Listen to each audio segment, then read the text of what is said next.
Everybody, I just thought I would talk about just what happened when I went to pick up my audio recorder just now. So we're in this hotspot, right? And I go to retrieve my audio recorder. Well, there's these two, okay, this isn't the area, but just pretend like there's two sticks laid side by side and right in front of the tree where my audio recorder was in. You can see where something has took one stick and picked it up out of the ground to make the line connect to the other stick. It wasn't like that yesterday. I would have remembered, because when I go and do stuff like this, I remember where things are. I remember where sticks are, because I watch for like this. See that square? Like I see this all the time in these woods. Patterns in things.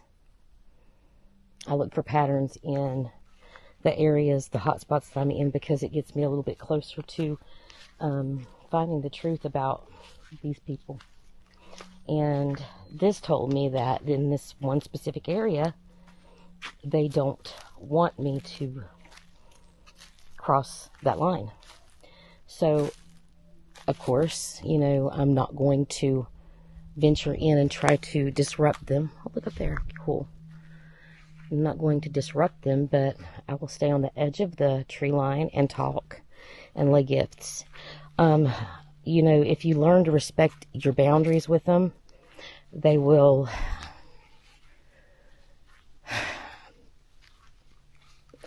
I don't even know how to explain it right.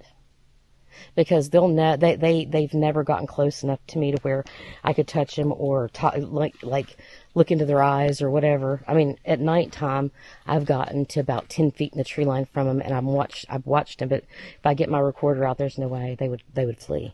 And the area here, I've never did that with these. And the way that I got the ones in area 2 that way was by respecting their boundaries. If I was to find something that told me to stay back, I stayed back. If I felt a certain way, you know, I knew that it was my body telling me, you know, I need to stay back. And so there were certain things that I did in that area that got me to be able to get close to them. Not real close, of course, but close enough now to where they know that when I'm coming, they'll stay at nighttime. Oh, I smell something. About 10 feet in the area. 10 feet in the tree line, where I could see their glowing eyes. Not glowing. Let me rephrase that reflective eyes. I smell something here.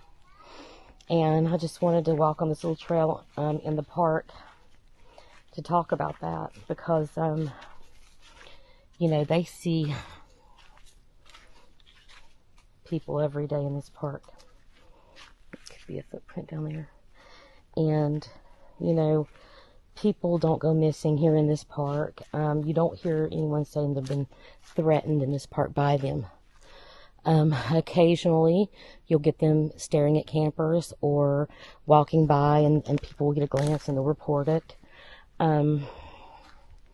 Like throwing little things at their tent, little tiny stuff like that. But, you know, they try to stay respectful to us. And for me to go into their area and put up a recorder, and for them to put up sticks in front of it to let me know you're not supposed to be there, of course I have to respect that. And I know this to be true because they have not stolen, you know, they have taken my recorders before for me, you know, not listening. Like seeing a boundary and crossing it, putting a recorder there, and then it gets gone. So I know now that if I lay a recorder out, guess what's going to happen? It's going to get gone. So I need to be respectful of these beings and put my recorder somewhere else. And just gift here and try to get them more acquainted with me, even though it's been years. And that doesn't mean that they're mad at me or they hate me or that they're going to attack me. It just means that they have boundaries that they needed to set, and that they needed to know that I don't need to cross them. And I hope you guys have a blessed day, and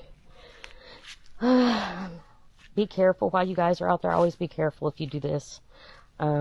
If you've ever seen one in real life, you know exactly what I'm talking about.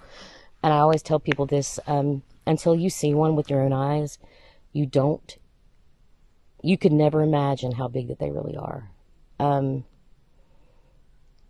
Before I had seen one, I'd heard a couple of things, not always, I'd only heard a couple of things on Bigfoot, but my mind, I always imagined him big, but when I seen one in real life,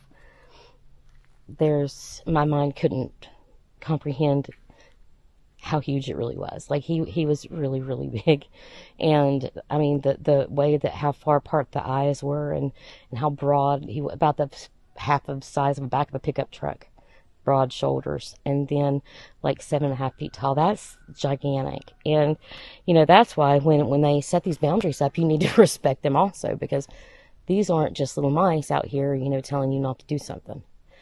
But I hope you have a blessed day, and please like and subscribe.